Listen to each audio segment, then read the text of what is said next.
बेहतर है।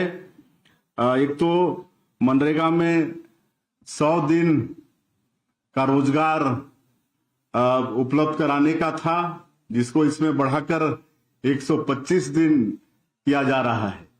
अब 125 दिन का काम लोगों के लिए सुनिश्चित हो रहा है, तो उनका निश्चित रूप से उनकी मजदूरी भी पहले से ज्यादा मिलेगी और मजदूरी भुगतान 7 दिनों के अंदर सुनिश्चित होगा। पहले मजदूरी भुगतान तय तो था 15 दिन में होना, लेकिन उस पर पालन कभी हुआ भी कभी नहीं भी हुआ। लेकिन अब 7 दिनों के अंदर मजदूरी भुगतान निश्चित होगी, और अगर 7 दिन में मजदूरी भुगतान नहीं हुआ तो मजदूर को अतिरिक्त राशि देना पड़ेगा।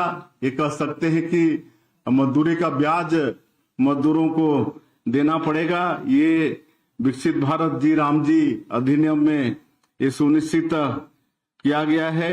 और जिस तरह से इससे एक तो हमारा ये छत्तीसगढ़ या पूरा देश कृषि प्रधान देश है, हमारा ये छत्तीसगढ़ धान का कटोरा है।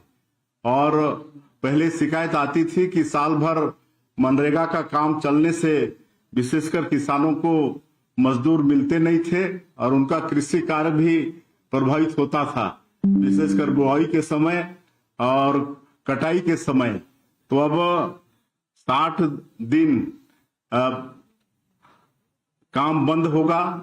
ये प्रदेश सरकार काम बंद कर सकता है जब किसानों के लिए बुआई का समय आएगा और कटाई का समय, तो इससे हमारे कृषक भी निश्चिंत होंगे, उनको भी मजदूर मिलेंगे, खेती में काम करने में उनको किसी तरह से बाधा नहीं आएगी। और इस अधिनियम के बनने से गांव से शहर की ओर जो पलायन होता था मजदूरों का, वो भी रुकेगा। और पहले मनरेगा में कई तरह की शिकायतें आती थी, फॉल्स मस्टर रोल भरा जाता था, कई बार मजदूरों के जगह पर कई तरह के मशीन का भी उपयोग होता था और भारी धांधली की शिकायत भी आती थी। और अब इससे सभी शिकायतों का आना भी बंद होगा।